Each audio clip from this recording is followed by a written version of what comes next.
ஓம் சுவாமியே சரணமையப்பா. கருப்பு வேட்டி கட்டிக்கிட்டு கழுத்தில் மாலை போட்டுக்கிட்டு இருமுடிய சுமந்துக்கிட்டு பெருவழியே நடந்துக்கிட்டு பெற்றை துள்ளி ஆடிக்கிட்டு சிந்தக தோம்பாடிக்கிட்டு சுவாமி சரணம் சொல்லிக்கிட்டு வாரோமையா சபரி வாரோமையா கட்டேந்தி சபரிக்கு வாரோமையா வாரோமையா சபரி வாரோமையா கட்டேந்தி சபரிக்கு வாரோமையா. சுவாமியே சரணமையப்பா. சுவாமி சரணம். மேன்மைகள் சைவ நீதி விளங்குக உலகமெல்லாம். நோயற்ற வாழ்வே குறைவற்ற செல்வம்.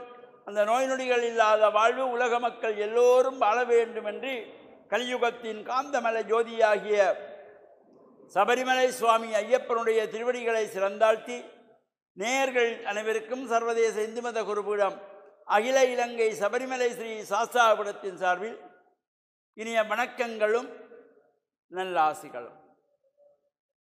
இப்பொழுது இந்த கார்த்திகை மாதத்திலே சபரிமலை வாசனாகிய சுவாமி ஐயப்பனுடைய இந்த விரத வழிபாடுகள் நடைபெற்று கொண்டிருக்கின்றன. இது பல்வேறு இடங்களிலும் இந்த பூஜைகள் வழிபாடுகள் நடைபெறுகின்றன.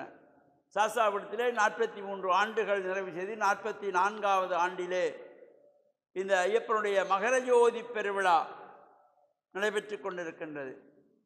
இவர் இந்த மாலை அணிகின்ற பொழுதே அதிகாலையிலே சூரிய பகவானை வழிபாடு செய்து விநாயகப் பெருமானை வழிபாடு செய்து விக்கிரங்கள் தீர்க்கின்ற கன்னிமுட மகாநதியை பிரார்த்தித்ததோடு மாதா பிதா குரு தெய்வம் என்கின்ற வகையிலே தாய் தந்தையர்களை பணிந்து பாத பூஜை செய்து குருவை பணிந்து பாத பூஜை செய்து ஆசி பெற்று அதன் பின்பு சத்திய வாக்கெடுத்து இந்த மாலை போட்டுக்கொள்வது. அந்த கருப்பு வேற்றி கட்டி அதன் பின்பு கழுத்தில் மாலை அணிந்தவுடனே அவர்கள் சுவாமி என்கின்ற ஒரு உயர்ந்த நிலை வருகிறது. சராசரி மனிதனாக இருந்தவர் இந்த கருப்பு ஆடை அணிந்து கழுத்தில் மாலை அணிந்ததும் சுவாமி என்கின்ற ஒரு சிறப்பை உயர்வை பெறுகின்றது இந்த விரதம். எனவே இந்த ஐயப்பனுடைய விரதம் மிகவும் ஒரு அற்புதமானது.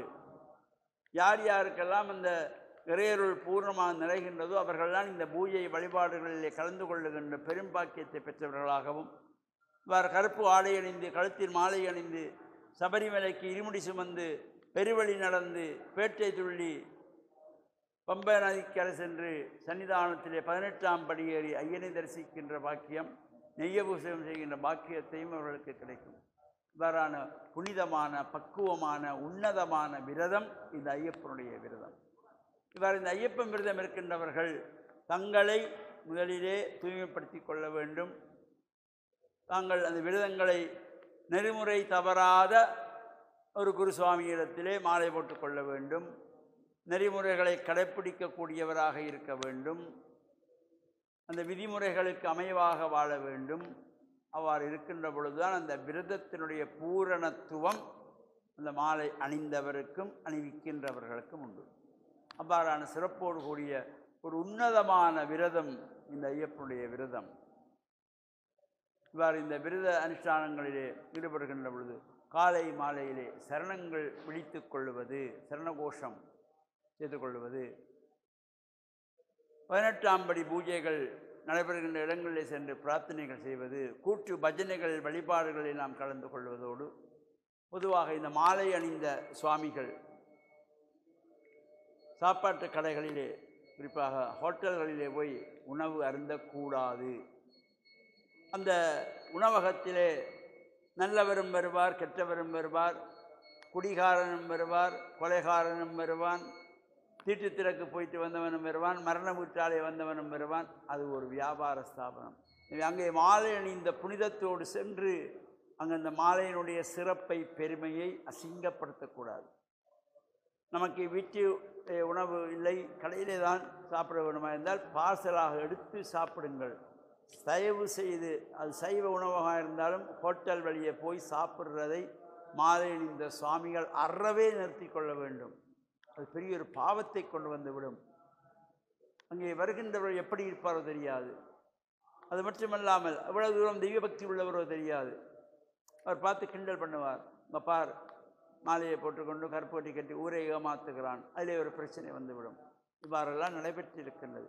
எனவே இது சிந்தனைக்கு கொண்டு மாலை அணிந்த சுவாமிகள் பக்குவமாக அன்போடு பழகி இறையருளை நாமும் பெற்று பிறருக்கும் கிடைக்கின்ற பாக்கியத்தையும் கொடுக்கின்ற வகையிலே ஐயப்பனுடைய அருள் எல்லோருக்கும் கிடைக்க வேண்டும் என்று பிரார்த்தித்து, சர்வதேச இந்து மத குருபடம் அகில இலங்கை சபரிமலை சாஸ்தாபுரத்தின் சார்பிலே நல்லாசிகளை கூறிக்கொள்வதில் மன மகிழ்வு கொள்கிறோம்.